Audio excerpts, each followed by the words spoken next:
Donc moi, ce que je vous propose, je vais vous présenter l'entreprise, notre entreprise qui est installée dans les Landes, qui est l'entreprise Wateco. C'est une PME familiale qui est inscrite dans une démarche globale, on va dire, liée au territoire positif, également tout ce qui est recyclage des déchets. Donc c'est une entreprise qui a différentes particularités. La première, c'est d'être dans l'univers du recyclage, puisque on va transformer un déchet qui est du papier pour fabriquer un isolant. Ça s'appelle de la ouate de cellulose. Et une de nos spécificités, c'est entre autres d'avoir une démarche globale de développement durable, puisque l'entreprise, le projet a été installé en 2009, on a commencé à produire en mars-avril 2010, et on a une démarche globale, donc avec la partie économique, écologique et progrès social. Donc la première partie que vous voyez, c'est effectivement le bâtiment, où on est venu se positionner donc à Saint-Jean-de-Marennes avec un bâtiment qui est intégralement en biosourcé, isolé en ouate de cellulose, démarche HQE, BBC sur les bureaux. On n'a pas de système à proprement parler de chauffage ou de climatisation. On a un système de double flux. Et on a rajouté, il y a 1 an et demi de ça, une toiture solaire intégrale qui produit plus d'énergie que l'on consomme. Donc il n'y a que 3 usines comme ça en France. On est bâtiment industriel positif. Ce que vous voyez au niveau d'une des photos, alors on voit la structure à gauche du bâtiment qui est tout en bois. Et à droite, ce que vous voyez, c'est l'insufflation de la ouate de cellulose dans la partie bureau. On a procédé à une insufflation par l'extérieur de ouate de cellulose au niveau de notre bâtiment. Alors la ouate de cellulose, qu'est-ce que c'est et à quoi ça sert? C'est un matériau que l'on va fabriquer à partir de recyclage essentiellement, donc on le voit ici, de papier. Alors pas tout type de papier parce qu'il y a une sélection spécifique que l'on fait. On utilise des pâtes mécaniques de fibres de bois, donc essentiellement des journaux. On peut utiliser des papiers bureautiques, éventuellement des crafts. Donc on pourrait appeler ça aussi des cartons. Pour quelle raison on va utiliser ces matières-là? Parce qu'à la base c'est fabriqué à base de bois et on va obtenir la performance d'un isolant équivalent au bois. Je schématise mais c'est l'ordre d'idée. Donc ce matériau, à partir du papier, on obtient un matériau qui a une constitution que l'on appelle ouate parce que ça ressemble à quelque chose d'assez ouaté, plutôt fibreux. Ça gratte pas, ça pique pas, c'est plutôt assez doux. Alors, je précise, parce qu'on m'a posé la question ce matin, c'est un produit qui est protégé contre le feu en utilisant, entre autres, du sel de bore. Donc, on vient à un moment mettre l'équivalent de 5% de sel de bore dans le produit pour le stabiliser contre le feu. Je donne aussi l'information, parce que peut-être qu'on me posera la question, il n'y a aucune réglementation aujourd'hui sur les isolants concernant le feu. Donc, on peut très bien avoir des produits qui brûlent de façon naturelle, sans traitement, parce que tout simplement, dans l'univers du bâtiment, la protection au feu est réalisée par le support qui est devant le matériau. Donc si on a une plaque de plâtre ou si on a un fermacelle, peu importe, ou un panneau de bois, c'est effectivement le panneau qui fait la protection au feu, pas proprement parler l'isolant. Il se trouve que malgré tout, nous on a pris la décision d'avoir une certification contre le feu sur le matériau pour des raisons de sécurité. Si jamais à un moment il y a un incendie, une problématique dans l'habitat, il faut que les personnes aient le temps de sortir. Donc c'est un matériau qui permet, en cas d'incendie, d'avoir environ 20 minutes pour sortir du bâtiment. C'est un matériau qui se consume tout doucement, qui ne fera jamais de flamme et qui n'a pas de fumée toxique et qui ne ruisselle pas ou qui ne goûte pas. Au-delà de ça, le bâtiment, alors quand on a, enfin pardon, l'isolant, quand on a lancé ce projet, comme j'expliquais au départ, nous sommes une structure familiale, donc je suis gérant de l'entreprise. Et en fait, j'ai vécu quelque temps aux États-Unis et j'avais vu, moi, ce type de matériau fabriqué aux États-Unis. C'est fabriqué depuis 1930. Donc, beaucoup de gens parlent d'innovation quand on est sur ce type de matériau. C'est assez relatif en termes d'innovation. On a beaucoup plus d'antériorité que tous les autres matériaux isolants, à part peut-être le bois, qui déjà potentiellement pouvait être utilisé, mais c'est un matériau qui est très ancien. Pour vous donner aussi le type de perspective sur ces matériaux-là que l'on pourrait avoir, en tout cas chez nous, en termes de création d'emplois, de développement, ce sont des matériaux qui représentent aujourd'hui aux États-Unis environ 25% du marché, au Canada de l'ordre de 25 à 30%, et dans le nord de l'Europe, on va de 25 à 35%, en fonction des pays. Il y a des raisons à ça, c'est surtout la performance du matériau et le faible coût à la production, sachant qu'en plus on va utiliser des matériaux recyclables, biosourcés, donc renouvelables. Le matériau a une autre particularité, alors si ce n'est qu'en bas on a un outil de production que l'on a acheté en Finlande, parce qu'ils sont spécialisés sur la performance énergétique des matériaux, parce qu'ils ont des conditions assez complexes avec des fois du moins 30 l'hiver, du plus 30 l'été, donc ils vont vraiment chercher la performance. Nous, on a investi au mieux 10 ans au niveau du matériel pour avoir la meilleure qualité possible.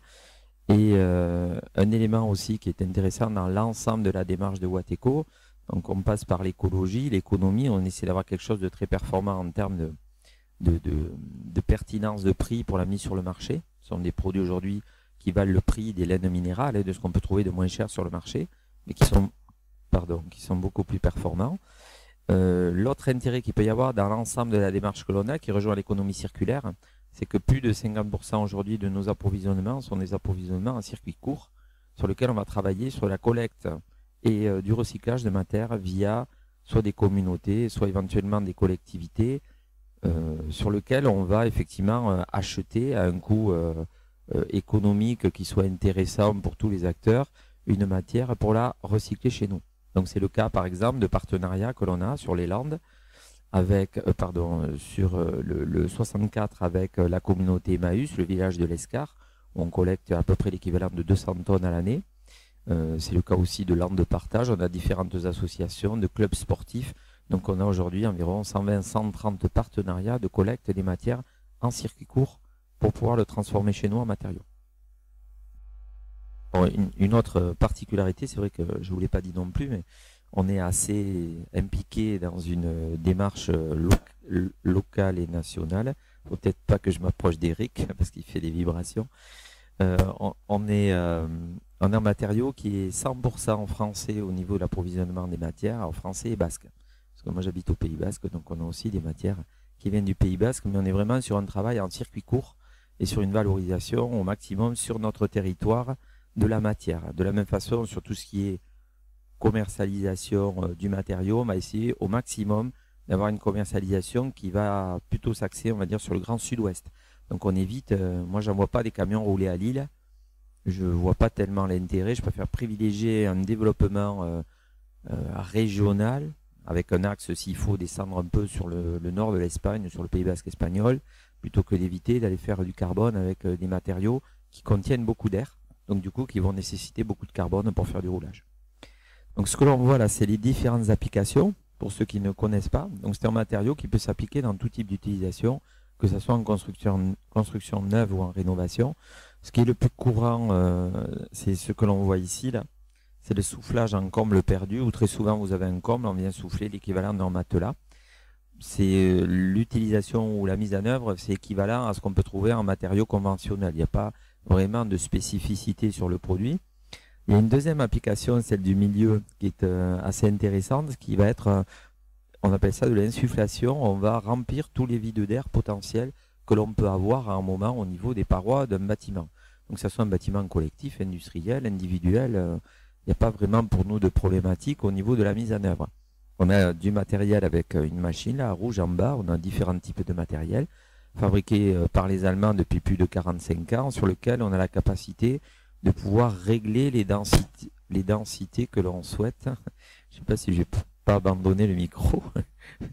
Donc on peut régler tout à fait les densités que l'on souhaite au niveau de la mise en œuvre de matériaux, ce qui permet d'avoir aussi bien des usages sur le matériau pour du soufflage de comble perdu que de l'insufflation dans des parois sans aucun tassement et sans pompe thermique. Effectivement, quand on fait un travail au niveau par exemple des TEPOS ou de la rénovation de tout ce qui est bâtiment, bien sûr qu'on va aller chercher certainement à un moment à produire de l'énergie, à travailler sur toute la partie ENR, mais aussi l'objectif c'est de réduire nos consos et d'être le plus confortable possible au niveau de l'habitat. Et il y a une dernière application que l'on voit sur les deux photos de droite qui est assez amusante. Comme on utilise des fibres qui sont au départ issues du bois, donc transformées en papier, on a de la cellulose. Et on va tout simplement envoyer le matériau avec de l'eau, la cellulose va coller, ça va devenir rigide, on égalise, on attend une semaine à 15 jours que ça soit bien sec avant de refermer, et on referme. Donc on peut tout à fait isoler des murs qui sont complètement tordus, où il y a 15 cm en haut, 3 cm en bas. Enfin, on n'a pas vraiment de limite à partir du moment où on a le bon matériau, le bon matériel, et je rajoute l'artisan également qui sait faire la mise en œuvre. C'est pas forcément très complexe. On a également installé un centre de formation agréé sur notre usine. Donc on a formé aujourd'hui, je crois que c'est 132 artisans à la mise en œuvre dans les règles de l'art, qui sont essentiellement des artisans centrés sur le Grand Sud-Ouest. Donc pour venir sur quelque chose d'un petit peu plus factuel, quel peut être l'intérêt d'isoler avec ce type de matériaux? Donc comme je vous l'ai indiqué, on est sur des prix qui sont sur les prix des isolants les plus bas, que sont les laines de verre ou laines de roche que l'on connaît. Voilà le type de performance que l'on peut avoir. Donc ici, vous avez, ça c'est très factuel, on a fait une cinquantaine de diagnostics avec la ville de Bayonne sur des bâtiments qui ont été isolés, donc à la charge de la ville de Bayonne, qui a enlevé les vieux isolants et remis à la place de la ouate de cellulose, et on a suivi les consommations pendant une année. Là, vous avez un des exemples, donc c'est une maison, ici on voit le plafond, c'est une maison des années 70, sur lequel il y avait l'équivalent de, il y avait 2 panneaux de laine minérale croisés, c'est ce qu'on voit en fait ici au niveau du rapport du constat thermique. Donc on avait au départ 2 fois 20 cm d'isolants qui se sont tassés. Et on voit qu'à un moment, donc on n'a plus que 16 cm, et on voit également ce qui apparaît ici en fait en bleu, cette zone-là. Voilà, pas ici plus bas parce que ça c'est le mur en fait, si on regarde. Mais cette zone bleue, ça c'est effectivement soit le pont thermique, soit de l'humidité qui est venue se mettre sous l'isolant. Et là, vous aurez beau faire ce que vous voulez, avoir la meilleure chaudière du monde, si vous ne solutionnez pas ça, vous allez continuer à essayer de chauffer votre plafond, ça ne marchera pas, parce que vous aurez une zone froide ou une zone d'humidité. Donc ce qu'on a fait sur la photo de droite, ici, on a donc déposé le vieil isolant et on l'a remplacé par une ouate de cellulose, par notre ouate de cellulose, avec un facteur quand même important qui impacte, hein, c'est qu'on est passé de 16 cm à 30 cm. Donc on est passé quasiment d'un R de 3,5, d'une résistance thermique de 3,5 à une résistance thermique de 7. Donc de fait, on a augmenté la masse et on a augmenté l'épaisseur. Mais ce qui est intéressant, alors je ne vais pas rentrer dans de l'analyse sur les isolants, mais ce sont les 4 premiers centimètres d'isolant qui font les 80% de l'isolation. Donc malgré tout, même quand on a une faible épaisseur, si on a un isolant de qualité sans pont thermique, on peut obtenir de bons résultats. Après, en augmentant l'épaisseur, on va rajouter de la masse, donc surtout du confort d'été, ou ce qu'on appelle de la charge massique, de la chaleur massique. On va capter plus d'énergie qui va se répartir beaucoup plus lentement ensuite dans le bâtiment et l'équilibrer. Donc ça a du sens d'augmenter les épaisseurs. Et ici, voilà ce qu'on arrive en termes de résultats. Hop là, voilà, vous l'avez ici, sur cette maison. Donc on a économisé simplement en rénovant l'isolation de comble 55% de chauffage sur l'année suivante. Donc on n'est pas sur du 20 ou 25%. L'avantage des isolants végétaux, comme ils ont une masse plus importante, ils ont sur nos fibres, on a de l'air à l'intérieur de la fibre. En fait, on superpose des couches de fibres avec de l'air inerte. Et on a une performance beaucoup plus élevée, aussi bien en termes de conservation de la chaleur à l'intérieur quand il fait froid l'hiver, que de la même façon pour protéger contre la chaleur d'été. Donc on a fait avec un centre de ressources technologiques qui est sur Anglette, on a fait une autre étude qui consiste à comparer 2 maisons neuves pendant une année, une isolée en laine de roche, l'autre avec notre isolant, exactement les mêmes maisons. Hein. C'est l'école d'ingénieurs qui avait fait les maisons avec la même performance, on va dire. Et on a vu 2 éléments très intéressants au niveau des 2 maisons neuves. Donc période hiver, on avait mis des consignes de 21 degrés dans les 2 maisons et on a laissé fonctionner les 2 maisons en consommation chauffage. On a consommé 26% de moins, donc un quart de moins. Quand on parle de transition énergétique, si on vient substituer à un moment donné des isolants minéraux par des isolants végétaux, c'est l'ordre d'idée que l'on va avoir d'économie de consommation de chauffage. Un quart. Donc on est quasi dans ce qu'on objective aujourd'hui au niveau du Grenelle, par exemple. Le deuxième élément que l'on a vu, c'est période été. Donc en période été, on avait en moyenne 29 degrés dans la maison en laine minérale, en laine de roche, sur des périodes été où on avait des températures extérieures jusqu'à 36 degrés. Donc à partir de 26 degrés, le corps a trop chaud, il faut surventiler ou climatiser. Et c'est souvent des questions de confort. Nous, on n'est jamais monté au-dessus de 24. Donc on a un déphasage très important sur ces matériaux-là.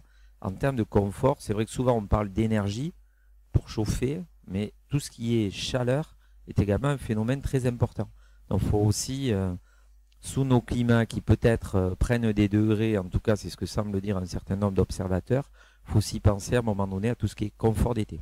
Donc on a l'avantage d'avoir un matériau qui réagit très bien, particulièrement aussi pour tout ce qui est confort d'été, au même titre que la fibre de bois. Et je rajoute un élément qui est assez intéressant, surtout sous nos proximités océaniques, c'est un isolant qui est perspirant, donc qui va laisser ressortir l'humidité. Il a la capacité, nous quand on fabrique le matériau, On est entre 5 à 6% d'humidité, mais on peut stocker jusqu'à 18 à 20% d'humidité, tout en conservant 80% des performances. Et ensuite, le matériau ressèche derrière. Donc, c'est pas miraculeux, hein. C'est le monde du végétal qui nous apprend beaucoup de choses, et c'est par un système assez simple de défibrage et de revalorisation de ces matières. Voilà, donc je vous ai fait une explication assez large de ce qu'on produit, de la façon dont on le produit et de la façon dont on s'inscrit dans le territoire et dans des projets type TEPOS. Il y a aussi un autre sujet sur lequel on travaille de façon active, avec Éric Buffo du SMICVAL ici, avec Marie-Christine, qui est tout ce qui est également économie circulaire, hein, au niveau entre autres de la région, puisqu'on essaie au maximum de privilégier tout ce qui est valorisation des matières sur notre territoire, alors essentiellement végétal, c'est plutôt notre cœur de métier, essayer de faire du développement pour créer de l'emploi et améliorer les performances sur notre territoire. Voilà, c'est vraiment notre cheval de bataille. Pour ceux que ça intéresse, dont l'usine est à Saint-Jean-de-Marennes, quasiment au bord de l'autoroute, à 10 km de Dax et 30 km de Bayonne, et l'usine se visite. Vous avez le site internet si vous le souhaitez, c'est avec grand plaisir qu'on vous accueillera pour vous montrer ce que l'on produit. Merci.